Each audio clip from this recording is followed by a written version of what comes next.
إلا له وحده لا شريك له وأشهد أن محمدا عبده ورسوله أما بعد فأعوذ بالله من الشيطان الرجيم بسم الله الرحمن الرحيم الحمد لله رب العالمين الحمد لله رب العالمين الرحمن الرحيم مالك يوم الدين إياك نعبد وإياك نستعين اهدنا الصراط المستقيم اهدنا الصراط المستقيم صراط الذين أنعمت عليهم غير المغضوب عليهم ولا الضالين.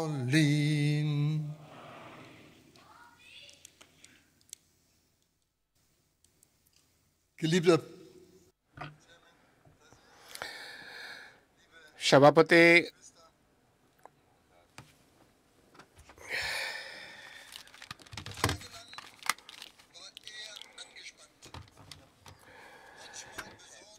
দিনের পর দিন বেশ কিছুদিন সে ব্যক্তি উত্তেজিত ছিল, কখনো রাগান্বিত, কখনো ক্রোধান্বিত, কখনো চিন্তিত আর আশা এবং হতাশার দোলায় দুলছিলেন। তিনি যে যুক্তি দিয়েছেন তার নৈতিক, যৌক্তিক, রাজনৈতিক এবং আধ্যাত্মিক যুক্তি ছিল। একবার তার ধৈর্য হারিয়ে যায়। নিউ ইয়র্কে জাতিসংঘের ডাইসে তিনি হাতুড়ির মতো আঘাত করেন। তিনি তার ইন্টারভিউতে বলেন যে আমি পাশ্চাত্যের শক্তিগুলোর বুকে ঢোল বাজাচ্ছি, অর্থাৎ তাদের দরজার কড়া নাড়ছি। প্রিয় ভাই বোনেরা, আপনারা কি জানেন কার কথা বলা হচ্ছে?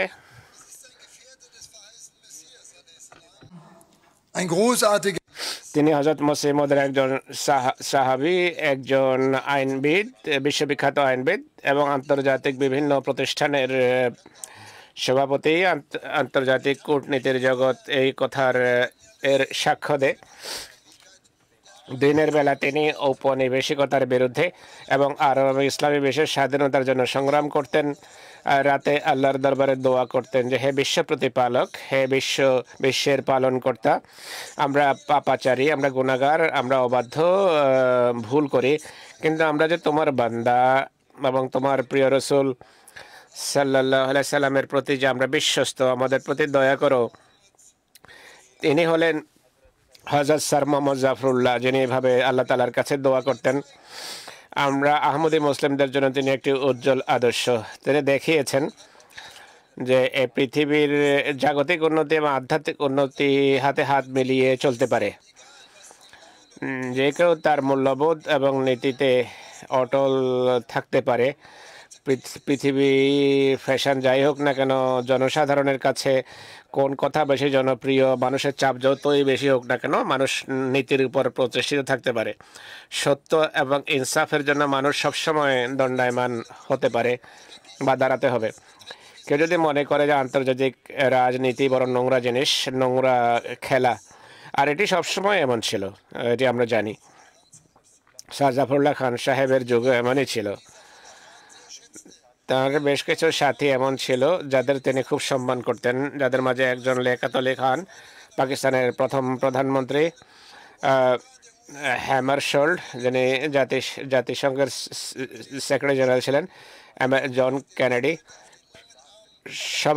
এসবের মৃত্যু রহস্যজনকভাবে হয়েছে,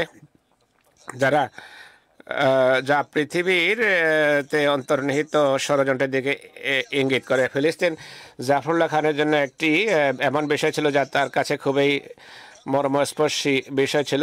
আন্তর্জাতিক পর্যায়ে ফিলিস্তিনিদের অধিকারের জন্য তিনি একটা মৌলিক ভূমিকা পালন করেছেন। যখন আরব এবং ইসলামী বিশ্ব একটি ঐক্যবদ্ধ শক্তিশালী কণ্ঠস্বরের মুখাপেক্ষী ছিল, তিনি ছিলেন সেই কণ্ঠস্বর, সেই মুখপাত্র।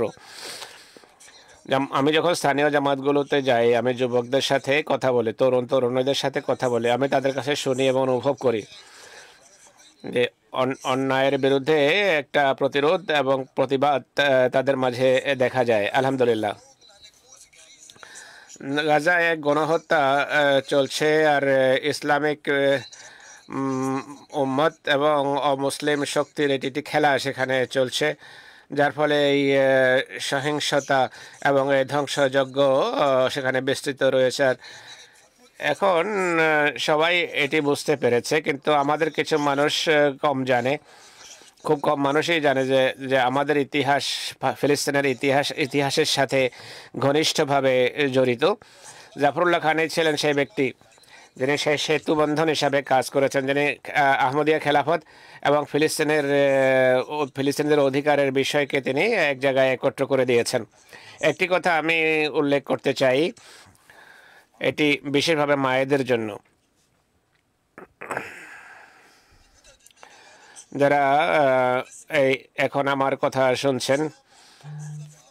আপনারা কি জানেন কেন স্যার মোহাম্মদ জাফরুল্লাহ খান এত বড় লোক হয়েছেন, এত অসাধারণ মানুষ হিসেবে বড় হয়েছেন? এর উত্তর হলো হোসাইন বিবি, তার মা। আল্লাহর প্রতি অটুট বিশ্বাস লালনকারী, সাহসী এবং দৃঢ় প্রত্যয়ী নারী ছিলেন তিনি। vom Himmel. Sie wachsen. Zafrullah খানের মতো মানুষ আকাশ থেকে আসেননি। তিনি এমন ঘরে বড় হয়েছেন যেখানে পিতামাতার ব্যবহারিক আদর্শ কাজ করে। ঘর, গাড়ি, স্বর্ণের অলংকার বা ডিজাইনার ব্যাগ নিয়ে পরস্পরকে ঈর্ষা করার পরিবর্তে হোসাইন বিবিকে ঈর্ষা করুন। সেই মহান মায়ের কোরবানি আমাদের জন্য আলোকবর্তিকা। এটি আমাদের সামনে একটা প্রশ্ন হয়ে দাঁড়ায় যে আল্লাহর জন্য আমরা কি কোনো কষ্ট সহ্য করতে প্রস্তুত আছি? যখন আমি ভাবি যে স্টুটগার্টে আমাদের জলসা হয় 2 বছর পূর্বে, যে কিছু সেখানে কিছু অ্যাডমিনিস্ট্রেটিভ ভুলভ্রান্তি ছিল, কিন্তু এই কথা বলা যে আমি জলসায় যাব না, আর সেখানে দীর্ঘক্ষণ অপেক্ষা করতে হয়, লাইন অনেক লম্বা, ভয়াবহ গরম, এমন কথা বলা ঠিক না। আল্লাহ রসুলের ভালোবাসা যদি থাকে, কোনো সারি দীর্ঘ নয়, আর কোনো রাস্তা লম্বা নয়, আর কোনো সূর্য গরম বলা যাবে না। এখন শুনুন হোসাইন বিবিকে কি সহ্য করতে হয়েছে, জাফরুল্লাহ খান সাহেব এর জন্য কি করতে হয়েছে তাকে। তার ঘরে পুত্রের জন্ম হয়, সেখানে তিনি গ্রামে যান। সেখানে এক বিধবা থাকতো, বলা হয় সে জাদু করতো, কুসংস্কারাচ্ছন্ন নারীরা তাকে ভয় করতো। হোসেন বিবির কাছেও খাবার চায়, পয়সা চায়, টাকা চায়, ভয় দেখায়, কিন্তু হোসেন বিবি কি করলেন? তিনি সোজা অস্বীকার করলেন। তার কথা মাঝে কারণে তার দৃঢ় বিশ্বাস ছিল জীবন ও মৃত্যু খোদার হাতে। সেই জাদুঘর মহিলা ঘর থেকে বের হতেই সে বাচ্চার রক্তক্ষরণ হয় এবং বাচ্চা মারা যায়। হোসেন বিবি চিৎকার করে বলেন, হে আল্লাহ, তুমি দাতা, তুমি দিয়েছ, তুমি নিয়েছ, আমি তোমার ইচ্ছার কাছে আত্মসমর্পণ করছি, আমাকে ধৈর্য দান করো। ফিলিস্তিন এবং গাজায় বহু মা সুশিক্ত কণ্ঠে চিৎকার করে এই দোয়াই তো করেন। একবার 2 বছর পর হোসেন বিবির ঘরে আরেক পুত্রের জন্ম হয়। তার পরিচিতরা বলে যে তোমার পিতার বাড়িতে যাবে না, তিনি যান। আবার সেই মহিলা আসে, ভয় দেখায়, হুমকি দেয়, কিন্তু হোসেন বিবি অবিচলতা প্রদর্শন করেন। তার বাচ্চা মারা যায়, দ্বিতীয় বাচ্চাও মারা যায়, কিন্তু হযরত হোসেন বিবি কখনো এ ধরনের কুসংস্কারে বিশ্বাস রাখতেন না। বাচ্চা জীবিত থাকুক বা মরুক, তার তাওয়াক্কুল, তার ঈমান খোদাতে ছিল। সেই মহিলাকে তিনি স্বপ্নেও দেখতেন। এরপর তিনি এর অর্থ করেছেন যে এই স্বপ্ন শিশুর কোনো রোগেরই লক্ষণ। এরপর 4র্থ সন্তানের জন্ম হয়, সে পরীক্ষা টলে যায়। সে পরীক্ষা তাকে দিতে হয়নি। 10 থেকে 16 বছর বয়স পর্যন্ত জাফরুল্লাহ খান চোখের রোগে আক্রান্ত ছিলেন। মায়ের সাথে গ্রীষ্মের দিনগুলো বেশিরভাগ অন্ধকার কক্ষে কাটাতেন। এই সম্পর্কে তিনি লিখেছেন, এই পরিস্থিতিতে আমার মায়ের প্রেমময় যত্ন, তার স্নেহ আর মায়ের দোয়া আমার জন্য আমার বড় সাপোর্ট হয়, প্রশান্তির কারণ হয়। মায়ের এই ভালোবাসা এবং দোয়ায় জগতে এক হীরা সৃষ্টি করেছে। পাঞ্জাবের একটি ছোট্ট গ্রামের এক যুবক, যিনি লন্ডন বিশ্ববিদ্যালয়ে আইন পরীক্ষায় প্রথম স্থান অধিকার করেছেন। এরপর তিনি লাহোরের কলেজে অধ্যাপক নিযুক্ত হন, ভারতের ফেডারেল জজ নিযুক্ত হন, আর বড় বড় কমিশনে পাকিস্তানের স্বাধীনতার যুদ্ধে অংশ নিয়েছেন। পাকিস্তান প্রতিষ্ঠার পর জাফরুল্লাহ খান প্রতিষ্ঠাতা পিতা মোহাম্মদ আলী জিন্নাহর মন্ত্রিসভার সদস্য ছিলেন, তিনি ক্যাবিনেটের অংশ ছিলেন পররাষ্ট্রমন্ত্রী হিসাবে। 15 বছর হেগে আন্তর্জাতিক আদালতে জাজ হিসেবে কাজ করেন। প্রথম এশিয়ান যিনি সভাপতি নিযুক্ত সেখানে, তিনি প্রথম ব্যক্তি যিনি আন্তর্জাতিক আদালত ও জাতিসংঘের সাধারণ পরিষদের সভাপতিত্ব করেছেন। আদালতের প্রধান বিচারক নির্বাচিত হওয়ার 36 বছর পূর্বে তার মা হোসেন বিবি স্বপ্ন দেখেছিলেন, যা তার মৃত্যুর 2 বছর পর পূর্ণ হয়। তিনি তার ঘরের জানালা দিয়ে একটি আলোর বৃত্ত দেখেছিলেন, যা এক প্রান্ত থেকে অন্য প্রান্তে যায়। মাঝে তা থেকে একটা আওয়াজ উত্থিত হয়। প্রধান বিচারক হবেন জাফরুল্লাহ খান, নাসরুল্লাহর পুত্র জাফরুল্লাহ প্রধান বিচারক নিযুক্ত হবেন। পুনরায় এই শব্দের পুনরাবৃত্তি হয়।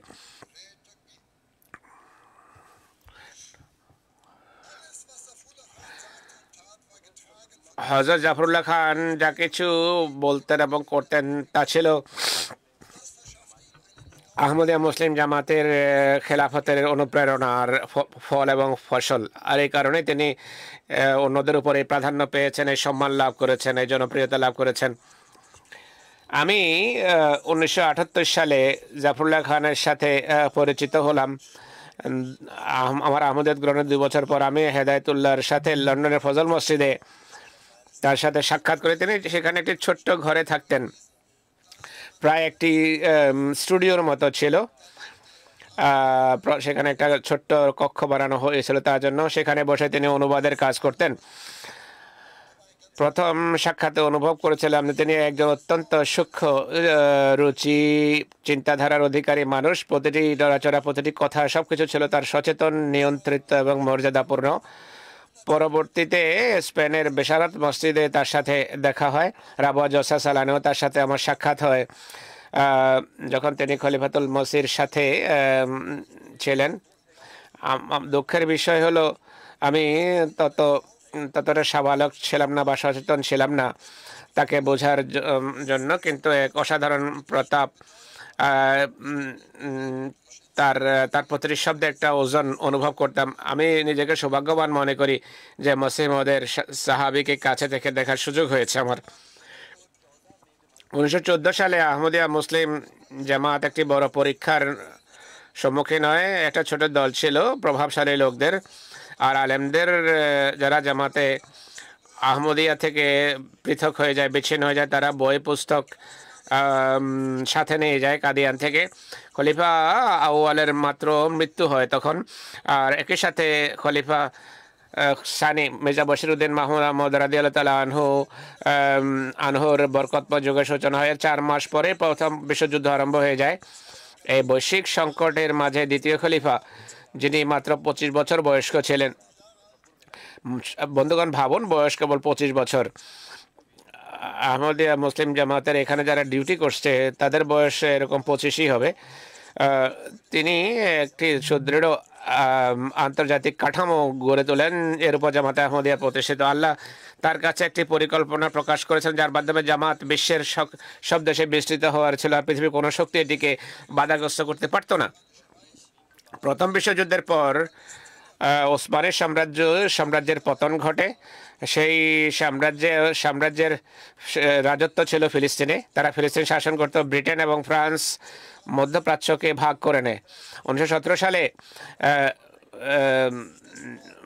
বালফোর ঘোষণা সামনে আসে। দেখুন, ব্রিটিশ পররাষ্ট্রমন্ত্রী আর্থার বালফোর একতরফা হোরশেলকে বলে ফিলিস্তিনে ইহুদি জাতির জন্য একটি জাতীয় আবাসভূমি তৈরি করা হবে, যদিও অথচ তখন শতকরা 90% মানুষ ছিল ফিলিস্তিনি সেখানে। আর এটি শুধু কাগজে দেয়া একটা প্রতিশ্রুতি ছিল না, বরং এটি তাৎক্ষণিকভাবে এটিকে ব্যবহারিক রূপ দেওয়া হয়। ফিলিস্তিনকে ভাগ করা হয়। ফিলিস্তিনে ইহুদি জনবসতি 30 বছরে 8% থেকে 32% গিয়ে পৌঁছে এলাকার মানুষ। খলিফা সানি পূর্বেই এটি অনুভব করেছিলেন, 1924 সালে তিনি ফিলিস্তিন যান। সেখানে জেনারেল সেক্রেটারি, ফিলিস্তিন সরকারের জেনারেল সেক্রেটারি স্যার গিলবার্টের সাথে অধিবেশন হয়। ফিলিস্তিন কেন? কিছু আহমদীয় প্রশ্ন করে, আমরা জামাতিভাবে এই এমন আমরা ফিলিস্তিনদের কথা এত যে বলি, অনেকেই এটিকে সমালোচনার দৃষ্টিতে দেখে যে কেন আমরা রাজনৈতিক অবস্থান গ্রহণ করি। 1924 সালে ইসরায়েল সৃষ্টির 24 বছর পূর্বেই খলিফা সানি রাদিয়াল্লাহু তাআলা আনহু স্পষ্ট অবস্থান নিয়েছিলেন। 100 বছরের বেশি সময় হয়ে গেছে, খলিফারা বারবার এই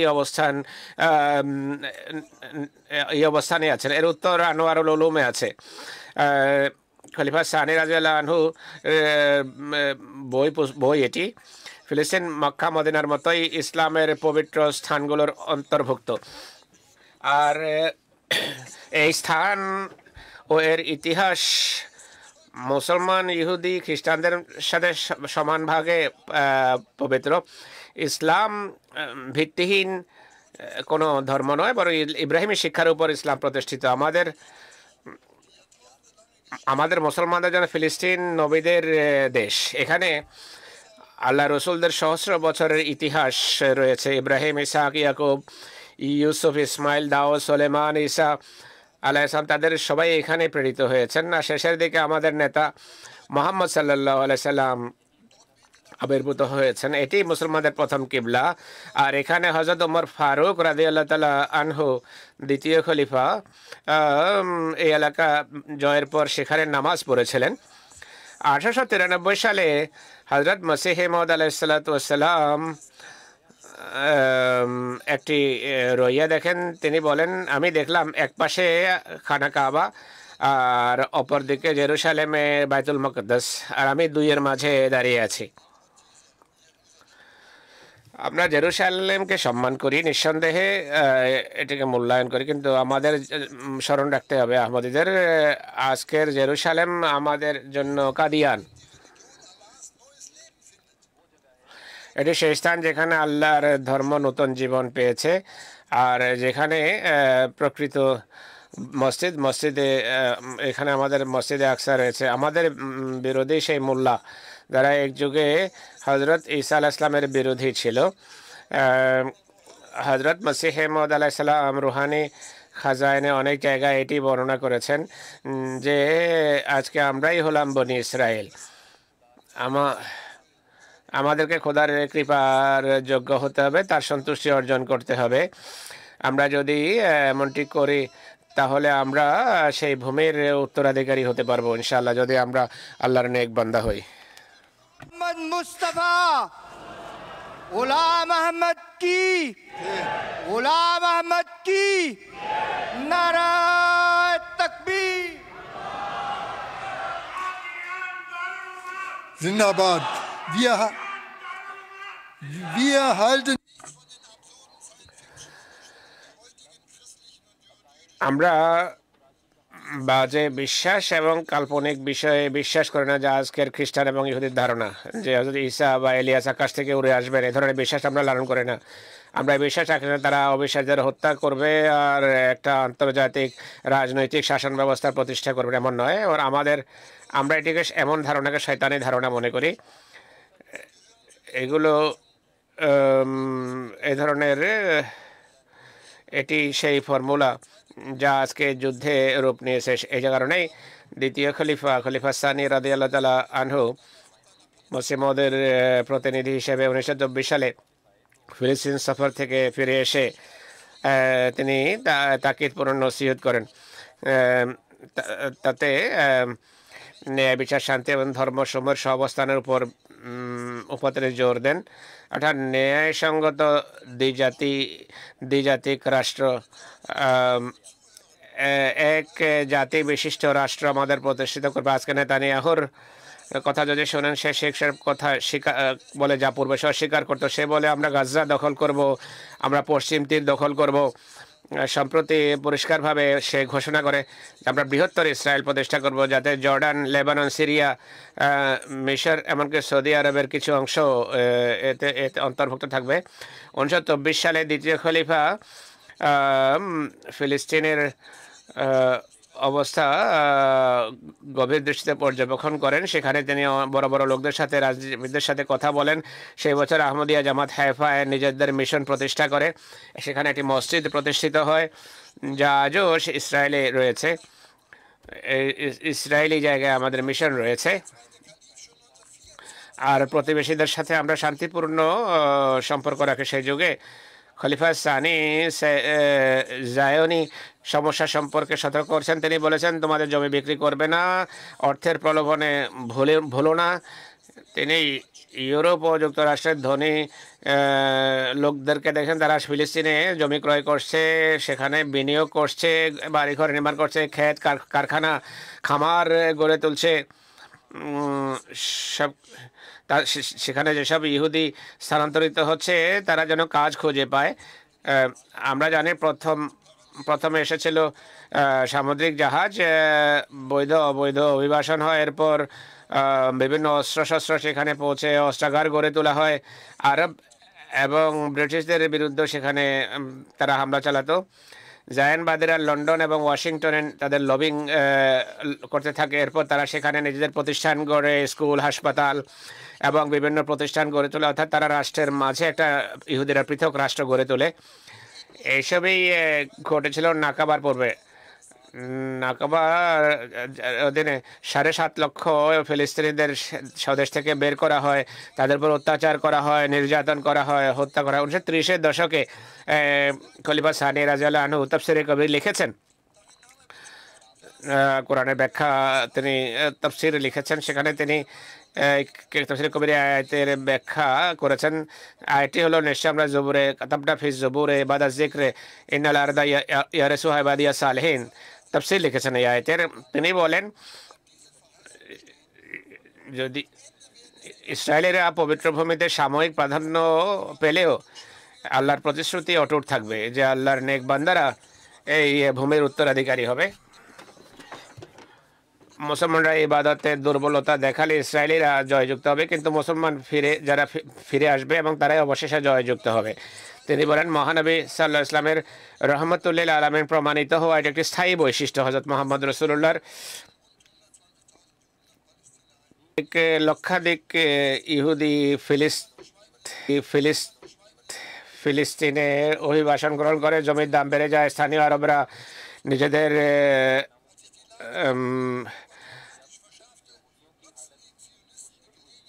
ইহুদিদের অবস্থা যখন নাটকীয়ভাবে খারাপ হয়, জায়নবাদীরা এই সুযোগকে কাজে লাগায়। 1933 সালে তারা নাৎসি জার্মানির সাথে একটা চুক্তি করে। এই চুক্তি অনুসারে তারা ফিলিস্তিনে হিজরত করার অধিকার লাভ করেছিল। একই সাথে নিজেদের সম্পদও তারা সেখানে নিয়ে যাওয়ার অনুমতি পেয়েছিল। এভাবে জায়নবাদী ইন্ডাস্ট্রি সেখানে গড়ে ওঠে, তারা সুযোগ সুবিধা পায়। এর ফলে সেখানে উত্তেজনা বাড়ে। 1939 সনে লন্ডনে ফিলিস্তিন কনফারেন্স আহ্বান করা হয়, যেন আরব এবং জায়নরা সম্মিলিত একটা পথ খুঁজে বের করতে পারে শান্তির। এই উপলক্ষে হযরত মৌলানা জালালউদ্দিন শামস ফজল মসজিদের ইমাম একটা বিশেষ অভ্যর্থনার আয়োজন করেন, একটা রিসেপশনের ব্যবস্থা করেন। 200 অতিথি তাতে অংশগ্রহণ করে। তাদের মাঝে বিভিন্ন দূত অংশগ্রহণ করে। এই উপলক্ষে দ্বিতীয় খলিফা একটা বিশেষ বার্তা প্রেরণ করেন। তাতে তিনি বলেন যে আহমদিয়া জামাত ফিলিস্তিনের পাশে দাঁড়াবে, ফিলিস্তিনের সাথে আছে। আরব বিশ্বকে তিনি বলেন যে যেভাবে ইসলামের প্রথম দিকের শতাব্দীগুলোতে তিনি আরব সাহায্য করেছেন, মুসলমানদের আবার সাহায্য করবেন। সৌদি রাষ্ট্রদূত বলে যে মুসলমান এক প্রাচীরের ন্যায়, এই মুসলমানরা একটা ইটের ন্যায়, যারা সম্মিলিতভাবে প্রাচীর গড়বে, তারা সম্মিলিতভাবে যদি কাজ করে তাহলে ফিলিস্তিনের সমস্যার সমাধান হবে। আর নতুবা এটি আমার একটি সমস্যা। অথচ এই সৌদি আরবই 35 বছর পর মক্কায় তথাকথিত ইসলামিক ওয়ার্ল্ড লীগের মাধ্যমে আহমদীদের অমুসলিম ঘোষণা করেছে। যাই হোক, 1939 সালের লন্ডনে ফিলিস্তিন সম্মেলন ব্যর্থ হয়। ফিলিস্তিনি সম্মেলনে ব্রিটিশ প্রস্তাব ছিল ফিলিস্তিনকে যেন বিভাজন করা না হয়, ইহুদি অভিবাসনের সীমা নির্ধারণ করতে হয়, জমি বিক্রয়ে যেন নিষেধাজ্ঞা থাকে। কিন্তু ইহুদি কনফারেন্স আম, এটিকে মানেনি। যখন ইউরোপে দ্বিতীয় বিশ্বযুদ্ধ চলছিল, ভারতের স্বাধীনতা আন্দোলন মাথা চাড়া দেয়। এই পর্যায়ে জাফরুল্লাহ খান একটি মৌলিক ভূমিকা পালন করেন। তিনি কায়েদে আজমের একজন অ্যাডভাইজার ছিলেন, আর বিশ্ব ফোরামে তিনি মুসলমানদের নেতা হিসাবে কাজ করছিলেন। আর তিনি সেখানে সম্মেলনে বলতেন যে ফিলিস্তিনের মুসলমানদের একটা পৃথক স্বাধীন রাষ্ট্র প্রয়োজন, নতুবা ভারতেও ঐক্য প্রতিষ্ঠিত হতে পারে না। 1947 সালে বিভক্ত হয় পাক ভারত, আর পাকিস্তান ভারত গঠিত হয়। আহমদিয়া জামাতের জন্য এটি একটি গভীর উদ্বেগের বছর ছিল। ভারতে মুসলিমদের বিরুদ্ধে দাঙ্গা হাঙ্গামা হয়, আহমদিরা প্রভাবিত হয়। কাদিয়ান যা মসিহ মওদের গ্রাম ছিল, খলিফা সানি সেখানে 313 জন দরবেশ সেখানে নিযুক্ত করেন পবিত্র স্থানগুলো রক্ষার জন্য। জামাত পাকিস্তানে হিজরত করে, সেখানে চেনাব নদীর তীরে একটি জনমানব শূন্য, তৃণতা শূন্য এলাকায় একটা শহর গড়ে তোলে, যেটি শূন্য থেকে গঠিত হয় এবং জামাতের কেন্দ্র হয়ে যায়। বন্ধুরা, আমি জানি তথ্য অনেক ব্যাপক, কিন্তু আমি চাই কিছুটা আপনারা মনোযোগ সহকারে ইতিহাসের এই কথাগুলো শুনুন। এইগুলো হলো আমাদের ইতিহাস, এগুলো হলো আমাদের কাহিনী, আমাদের এগুলো জানতে হবে, আমরা এটি ভুলতে পারি না। যতক্ষণ আমরা আমাদের ইতিহাসকে সুরক্ষিত রাখবো, যে আল্লাহ কিভাবে আমাদের প্রতি কৃপা করেছেন, আমরা যদি এর গুরুত্ব বুঝি, এটাকে মূল্যায়ন করি, তবেই আমাদের ভবিষ্যৎ হবে উজ্জ্বল।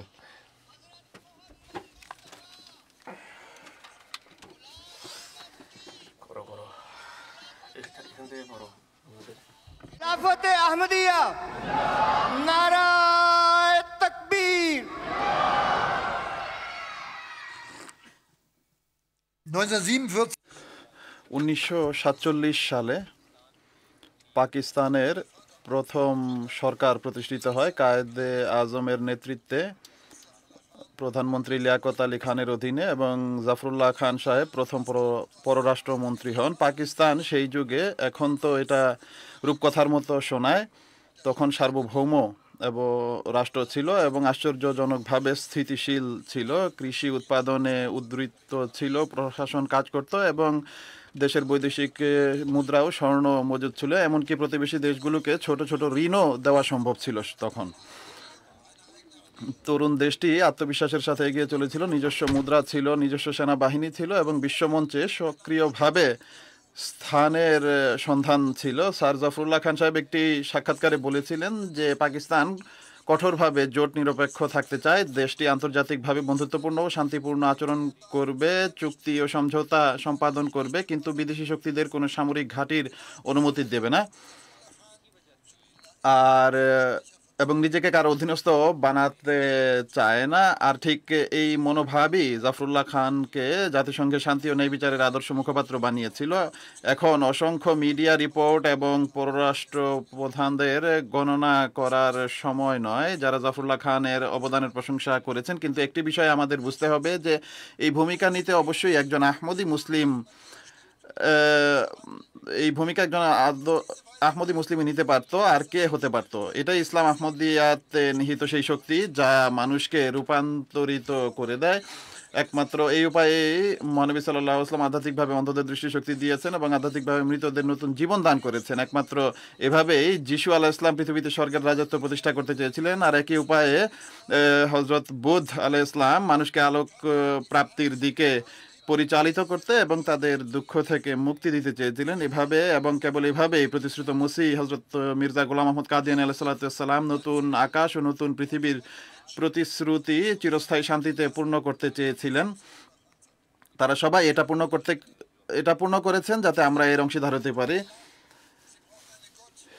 আমরা সবাই, সমগ্র বিশ্ব আজ এমন মানুষদের প্রয়োজন যারা জাফরুল্লাহ খানের মতো নিজেদের রূপান্তরিত হতে দেয়। এই বিশ্বের আল্লাহর প্রয়োজন, একজন ঈশ্বরের প্রয়োজন, এমন মানুষদের প্রয়োজন যারা সাহসী, যারা ন্যায়পরায়ণ, যারা জ্ঞানী এবং যারা দুর্নীতিগ্রস্ত নয়। এই বিশ্বের এমন মানুষদের প্রয়োজন যাদের চারপাশে জুলকারনাইনের প্রতিরক্ষা দেয়াল আছে, যারা প্রতিশ্রুত মসিহ অর্থাৎ মসিহ মাউদ আলাইহিস সালামের নূহের নৌকায় আশ্রয় খুঁজে পায়। এটাই আমাদের একমাত্র আশা এবং এই আশা কোথাও বাইরে নেই, এটা আমাদের মধ্যেই নিহিত। কিন্তু এর জন্য আমাদের প্রয়োজন আমাদের নামাজ, প্রতিদিন সকালে পবিত্র কোরআন তিলাওয়াত, আর আমাদের প্রিয় নবী হযরত মুহাম্মদ মুস্তাফা সাল্লাল্লাহু আলাইহি ওয়াসাল্লাম এবং হযরত মসিহ মাউদ আলাইহিস সালামের সাহিত্য, এবং আমাদের প্রয়োজন বর্তমান যুগের ইমাম, আমাদের খলিফার। 1947 সালে হযরত মসিহ মাউদ আলাইহিস সালামের আর 19 আমরা তার নির্দেশ অর্থাৎ খলিফার নির্দেশ যেন পালন করতে পারি, সেটির প্রয়োজন আমাদের। 1947 সালে জাতিসংঘের ফিলিস্তিন কমিশন অঞ্চলটি ভাগ করার সুপারিশ করার পর বেশ কয়েকটি ভাগ্য নির্ধারণী বিতর্ক হয়েছিল। পাকিস্তান মাত্র 1 বা 2 দিন আগেই জাতিসংঘের সদস্য হয়ে উঠেছিল। জাফরুল্লাহ খান সাহেব 27 নভেম্বর 1947 সনে বক্তব্য দেওয়ার জন্য মঞ্চে উঠেছিলেন এবং সভাপতিকে সম্বোধন করে তিনি বলেন যে তিনি পর্দার আড়ালে চাপের কথা বলেছিলেন সেখানে, আর বলেন যে তিনি চেষ্টা যদিও এটি করছেন যে যেন মুক্ত আলোচনার চেষ্টা করেছিলেন, কিন্তু ভোটদানও একইভাবে মুক্ত কি না সে বিষয়ে তার সন্দেহ ছিল। তিনি বলেছিলেন এটি একটি গুরুতর মুহূর্ত, বিশ্বের ইতিহাস সে গুরুতর এখন এই আর আমরা আশা করি মহান সংস্থার ইতিহাসেও এটি গুরুতর। জাতিসংঘ আজ বিচারের কাঠগড়ায় দাঁড়িয়েছে, বিশ্ব দেখছে এবং দেখবে যে তারা কিভাবে নিজেদের প্রমাণ করে এবং গুরুত্বপূর্ণ প্রশ্নে সিদ্ধান্ত নেওয়ার ক্ষেত্রে সদ্বিচার ও বিবেকের প্রয়োগের জন্য এখন কোন জায়গায় আছে। এরপর জাফরুল্লাহ খান সাহেব আরও বলেন যে ফিলিস্তিন ইতিমধ্যে 7 লক্ষ ইহুদি অভিবাসীকে গ্রহণ করেছে, অথচ সেসব রাষ্ট্র যারা মানবতার কথা সবচেয়ে জোর দিয়ে বলে তারা নিজেরাই খুব কম শরণার্থী গ্রহণ করেছে, বরং তারা আরবদের খরচে সমস্যার সমাধান করতে এবং শরণার্থীদের ফিলিস্তিনে পাঠাতে চায়। তিনি জোর দিয়ে বলেছিলেন যে জাতিসংঘের বিভাগ পরিকল্পনা গভীরভাবে অন্যায়। তিনি বলেছিলেন মূলত জাতিসংঘের সাধারণ পরিষদের সামনে যে প্রস্তাব রয়েছে তা হলো আমরা ফিলিস্তিনের জনগণ নয়, স্বায়ত্ত শাসনের কোনো বিধান ছাড়াই, শাসিতদের সম্মতি ছাড়াই আমরা সিদ্ধান্ত নিচ্ছি যে ফিলিস্তিন কি ধরনের স্বাধীনতা পাবে। ফিলিস্তিনকে এভাবে টুকরো টুকরো করার পর আমরা তার রক্তাক্ত দেহকে চিরকালের জন্য ক্রুশে ঝুলিয়ে দেব। এটা অস্থায়ী নয়, এটা স্থায়ী। এটি 70 বছর পূর্বে তিনি বলছিলেন। ফিলিস্তিন কখনো তার জনগণের হবে না, এটা চিরকালের জন্য ক্রুশবিদ্ধ হয়ে থাকবে। জাতিসংঘের এটা করার কি কর্তৃত্ব ছিল? একটি স্বাধীন রাষ্ট্রকে চিরকালের জন্য জাতিসংঘের প্রশাসনের অধীনে রাখার কি আইনগত আর কোন বিচারিক কর্তৃত্ব তাদের রয়েছে?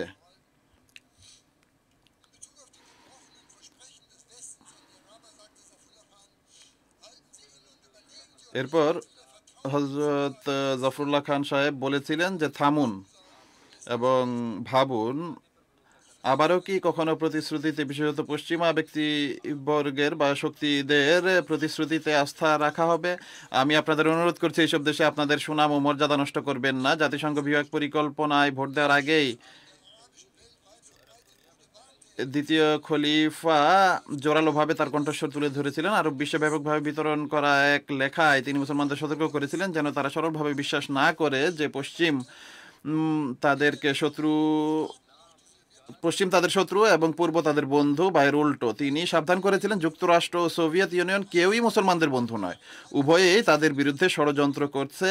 একমাত্র পরিত্রাণ হলো অন্যান্য মুসলমানদের সাথে পুরনো শত্রুতা ভুলে গিয়ে ঐক্যবদ্ধ হওয়া। এই জাতিসংঘের সাধারণ পরিষদে জাফরুল্লাহ খান সাহেবের আবেগময় এই ভাষণের 2 দিন পর ভোট হয়েছিল। শেষ মুহূর্ত পর্যন্ত আমেরিকাপন্থী ও ইসরায়েলপন্থী লবি, বিশেষত দক্ষিণ আমেরিকা, আফ্রিকা ও এশিয়ার সদস্য রাষ্ট্রগুলোর উপর চাপ দিয়ে চলেছিল। তার জীবনীতে জাফরুল্লাহ খান সাহেব হাইতির প্রতিনিধির কথা বর্ণনা করেছেন যে ভোটদানের আগে চোখে জল নিয়ে কিভাবে তারা তার কাছে এসেছিল। গভীর দুঃখ পক্ষে সে তার কাঁধে হাত রেখে বলেছিল, মন্ত্রী সাহেব, গত পরশু পর্যন্ত আমার দেশের অবস্থান ঠিক তাই ছিল যা আমি আমার ভাষণে প্রকাশ করেছি, কিন্তু এখন আমাকে নির্দেশ দেওয়া হয়েছে আমি যেন বিভাগের পক্ষে ভোট দেই। এভাবেই জাতিসংঘের বিভাগ পরিকল্পনার জন্য 2/3 সংখ্যাগরিষ্ঠতা অর্জিত হয়েছিল। 33টি রাষ্ট্র বিভাগের পক্ষে ভোট দিয়েছিল, যার মধ্যে ছিল যুক্তরাষ্ট্র, কানাডা, ফ্রান্স এবং দ্বিতীয় খলিফার ভবিষ্যৎবাণী অনুযায়ী সোভিয়েত ইউনিয়নও। জাফরুল্লাহ খানের মতে তারা ফিলিস্তিনকে বলিদান দিতে প্রস্তুত ছিল। কেবলমাত্র যুক্তরাষ্ট্র এবং আরব রাষ্ট্রগুলোর মধ্যে একটি ফাটল সৃষ্টির জন্য 13টি দেশ প্রস্তাব প্রত্যাখ্যান করেছিল। তার মধ্যে ছিল আরব রাষ্ট্র সহ ভারত, ইরান এবং তুরস্ক। 10টি রাষ্ট্র বিরত থেকেছিল বা অনুপস্থিত ছিল। ভোটের ঠিক পরেই ফিলিস্তিনিদের বিরুদ্ধে সহিংসতার ঢেউ এবং ইহুদিবাদী মিলিশিয়াদের আক্রমণ শুরু হয়, যা ফিলিস্তিনি জনগণের ব্যাপক সম্পত্তি দখল ও নির্বাসনের কারণ হয়ে দাঁড়ায়। আর জাফরুল্লাহ খান সাহেব সর্বোপরি যুক্তরাষ্ট্র ও ব্রিটেনকে বিশ্বশান্তি ধ্বংসের জন্য দায়ী করেন, কারণ তারা মানবজাতির একটি বড় অংশের স্বনিয়ন্ত্রণের মৌলিক অধিকারকে অস্বীকার করেছিল। 1948 সালের মে মাসে ইসরায়েল রাষ্ট্র ঘোষিত হয়। মাত্র কয়েকদিন পরেই প্রতিবেশী রাষ্ট্র মিশর, জর্ডান, সিরিয়া, লেবানন এবং ইরাক নতুন রাষ্ট্রের বিরুদ্ধে যুদ্ধ ঘোষণা করে, জাতিগত নিধনের প্রতিক্রিয়া হিসেবে এবং একটি বৃহত্তর ইসরায়েল গঠনের ভয়ে। এটি ছিল। পুনরায় দ্বিতীয় খলিফা হযরত খলিফাতুল মসিহ সানি রাদিয়াল্লাহু তাআলা আনহু আরব বিশ্বের উদ্দেশ্যে আরেকটি প্রবন্ধ লেখেন। এটি অনেক আরব গণমাধ্যমে ব্যাপকভাবে প্রকাশিত হয়। সেখানে হুজুর ব্যাখ্যা করেন যে এটি ফিলিস্তিনের বিষয় নয়, এটি মদিনার বিষয়। এটি জেরুজালেমের বিষয় নয়, এটি স্বয়ং মক্কার বিষয়। এই প্রশ্নে এটি কারো বিষয় নয়, বরং এটি মহানবী সাল্লাল্লাহু আলাইহি ওয়াসাল্লামের মর্যাদার বিষয়। তিনি আরো বলেন, আমি মুসলমানদের দৃষ্টি আকর্ষণ করি এই সময়ের সংবেদনশীলতা যেন তারা বোঝার চেষ্টা করে এবং তারা যেন স্মরণ রাখে যে আজ পবিত্র নবী, আমাদের প্রিয় নবী হযরত মুহাম্মদ মুস্তাফা সাল্লাল্লাহু আলাইহি ওয়াসাল্লামের বাণী পূর্ণ হচ্ছে, আল কুফরু মিল্লাতুন ওয়াহিদা, অবিশ্বাস একটি ঐক্যবদ্ধ জাতি। আর তিনি মুসলমানদের জন্য প্রার্থনা করেন, যে দোয়া করেন যে তাদের বিশ্বাসের অভাব যেন আনুগত্যে, তাদের অবিশ্বাস যেন বিশ্বাসে, তাদের অবহেলা যেন সতর্কতায় রূপান্তরিত হয় এবং তাদের দুষ্কর্ম একের পর এক যেন দূরীভূত হয়।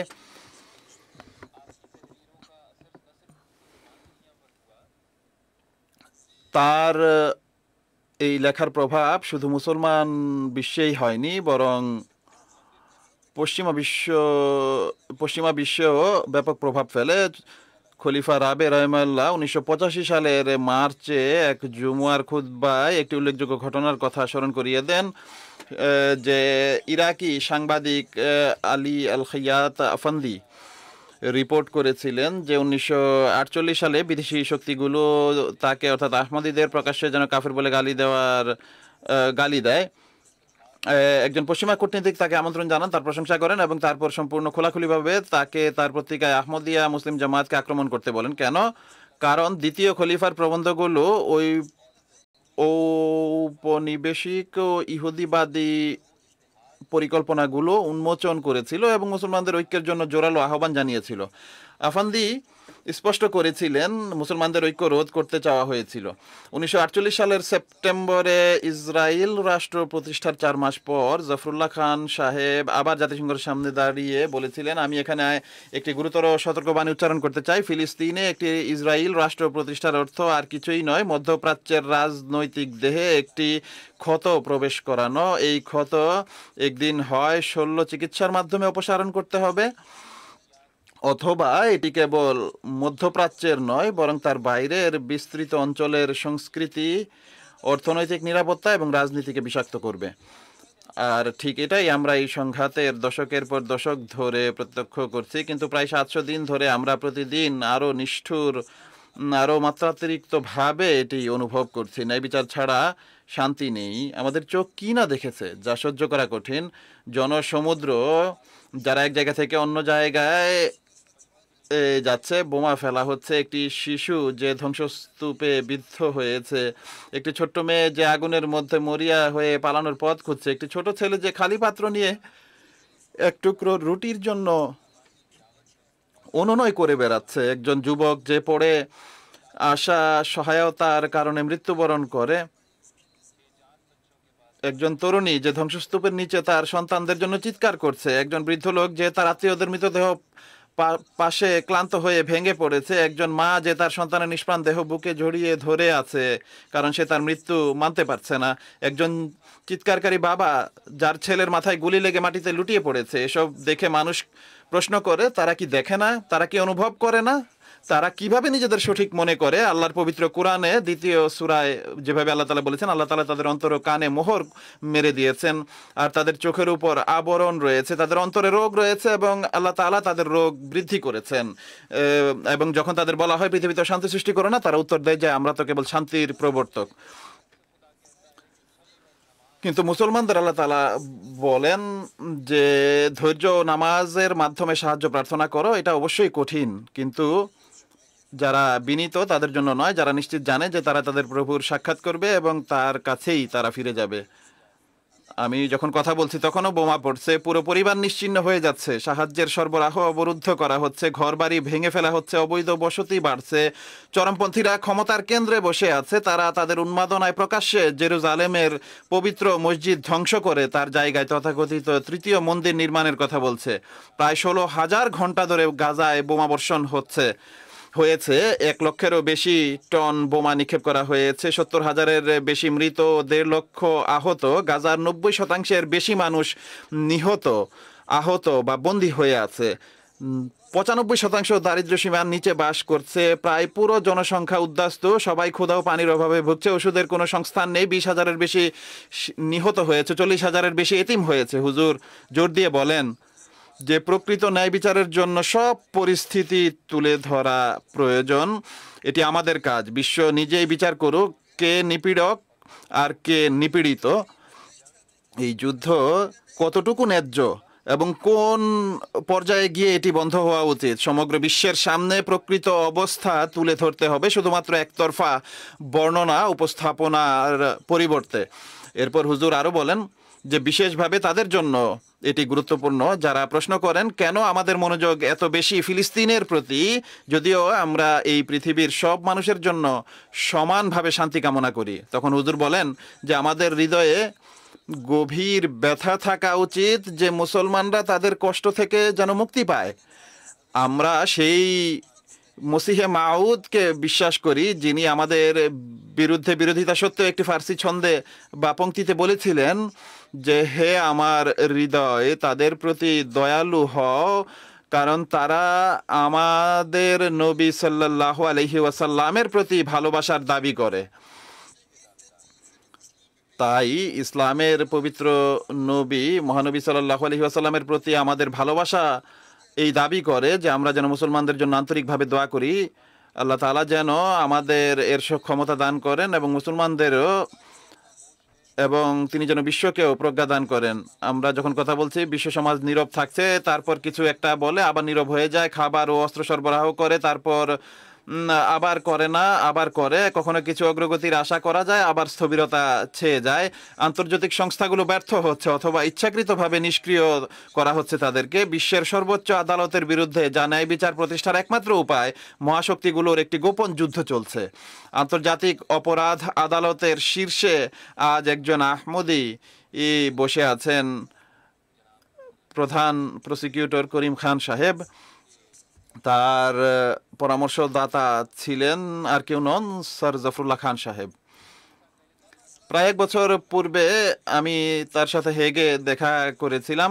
তখন মাত্র কয়েক মাস আগের কথা যে তিনি ইসরায়েলি প্রধানমন্ত্রী ও হামাস কর্মকর্তাদের বিরুদ্ধে গ্রেপ্তারি পরোয়ানার জন্য সাহসী আবেদন করেছিলেন। কূটনীতিবিদ ও আইনবিদরা তাকে এ থেকে বিরত রাখতে চেয়েছিলেন। রাষ্ট্রনেতারা তাকে পরিণামের ব্যাপারে সতর্ক করেছিলেন। আজ আমরা জানি যে জার্নালিস্টের রিসার্চের সাথে কে কখন তার উপর চাপ প্রয়োগ করেছে, কিন্তু 2024 সালের নভেম্বরে তাকে একান্ত নিঃসঙ্গ মনে হচ্ছিল। আমি তাকে জিজ্ঞেস করেছিলাম আমরা তার জন্য কি করতে পারি। চোখে জল নিয়ে তিনি উত্তর দিয়েছিলেন, এই লোকেরা আমাকে জীবন্ত গিলে ফেলার চেষ্টা করছে, শুধু দোয়া করুন, নামাজের চাদর ভিজে যাওয়া পর্যন্ত দোয়া করুন।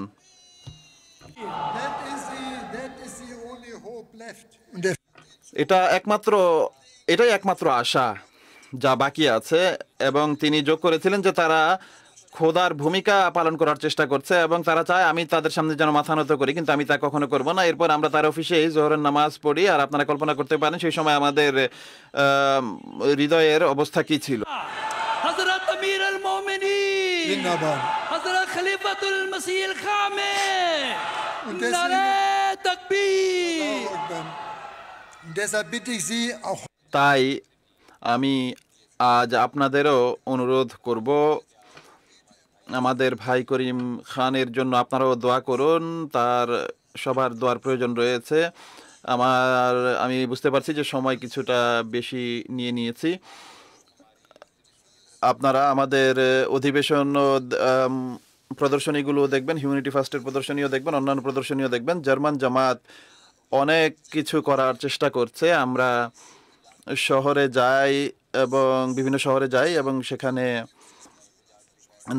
নিজেদের বক্তব্য তুলে ধরার চেষ্টা করি। আলোচনায় বিস্তারিতভাবে তুলে ধরা হয়েছে যে জার্মান জাতির অধিকাংশই সেই নির্যাতনের বিরোধী, কিন্তু আমাদের উচিত হলো তাদের সবাইকে ঐক্যবদ্ধ করা। আমাদের নিজেদের শান্তিপূর্ণ প্রোটেস্টের মাধ্যমে রাজনীতিবিদদের উপর চাপ প্রয়োগ করতে হবে, এতে পরিবর্তন আসতে পারে। আমাদের নতুন এক শান্তির জন্য এক অভিযান করার প্রয়োজন, আর এটি ইঞ্জিন হতে পারে যা এই চেষ্টা প্রচেষ্টার পেছনে থাকবে, যা এটিকে পরিচালিত করবে। ইসলাম এবং আহমদিয়াতের মাঝে এমন এক পটেনশিয়াল বা এমন এক শক্তি আছে শান্তি প্রতিষ্ঠার, আমরা এটি অনুভব করি, কিন্তু আমাদের এটিকে বাস্তবায়ন করতে হবে। আমরা এমন এক দেশে বসবাস করি যেখানে ফিলিস্তিনের প্রশ্ন এবং ইসরায়েলের প্রশ্ন একটি কঠিন প্রশ্ন, কিন্তু এটি আমাদের সেই সুযোগ প্রদান করে যে এটি আমাদের সুযোগ বা সময়। পূর্বে যেভাবে আমি বলেছি, ইতিহাসের প্রতি যখন আমি দৃষ্টি দিয়েছিলাম তখন আমরা দেখতে পাই যে প্রথম এবং দ্বিতীয় বিশ্বযুদ্ধে আমরা এত বেশি অশান্তি ছড়িয়েছি সারা পৃথিবীতে আর ইহুদিদের হলোকস্টের মাধ্যমে, যে আমরা এটিকে কিভাবে আরো উত্তম করতে পারি এবং এর ক্ষতিপূরণ কিভাবে দিতে পারি, এটি আসলে শুধুমাত্র আহমদিয়াতের প্রসারের মাধ্যমেই সম্ভব, আর এটি শেষ চিকিৎসা হতে পারে। আমি শেষে এদিকেও স্মরণ করাতে চাই এই কথাটিও যে হযরত খলিফাতুল মসিহ আল খামিস আযরাতুল্লাহ বিন ইসরাঈল আজিজ যেটি 2 দিন পূর্বে জুমার খুতবায় বলেছিলেন, তিনি বলেছিলেন যে আমরা পৃথিবীর সামগ্রিক অবস্থার জন্য যেন দোয়া করি। পৃথিবীর মানুষ নিজেদের আমল দ্বারা জগৎকে ধ্বংসের দিকে নিয়ে যাচ্ছে, আর হুজুর বলেছেন যে আমাদের ফিলিস্তিনবাসীদের জন্য দোয়া করা উচিত। ইসরায়েলি সরকার বর্বরতা এবং অন্যায়ের সমস্ত সীমা ছাড়িয়ে গেছে, এমন মনে হচ্ছে যেন তারা ফিলিস্তিনিদের সম্পূর্ণভাবে এই পৃথিবীর বুক থেকে মুছে দিতে চায়। এটি এক হত্যাযজ্ঞ যা পৃথিবীর সর্বত্র ছড়িয়ে পড়ছে, আর এখন তো সরকার প্রধান এবং কিছু উচ্চপদস্থরাও এই কথা বলা আরম্ভ করেছে, কিন্তু ইসরায়েলি সরকার তাদের কথাও কানে তুলছে না। ক্ষমতার দম্ভে ইসরায়েল সরকার এবং তাদের সমর্থনকারীরা মত্ত হয়ে আছে, আর মুসলমান জাতিগুলো কিছুই করছে না। তারা যদি কিছুই না করতে পারে, কমপক্ষে নিজেদের অবস্থাকেই পরিবর্তন করুক, নিজেদের আভ্যন্তরীণ অবস্থা পরিবর্তন করুক এবং খোদার দিকে ঝুঁকুক। মুসলমানরা স্বয়ং একে অপরের বিরুদ্ধে অন্যায় কাজ করছে, আল্লাহ তাআলা তাদেরকে রক্ষা করুন।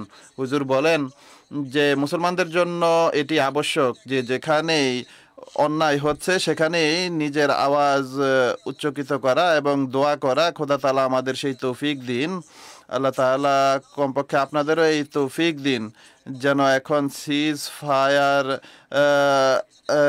স্টিকার নিজেদের গাড়িতে লাগানো, ভালোবাসা সবার তরে ঘৃণা নয় কারোর উপর, এই স্টিকার গাড়িতে লাগানো, 20,000 গাড়িতে এই স্টিকার লাগানো হলে এটি দ্বারাও একটি চেষ্টা করা সম্ভব।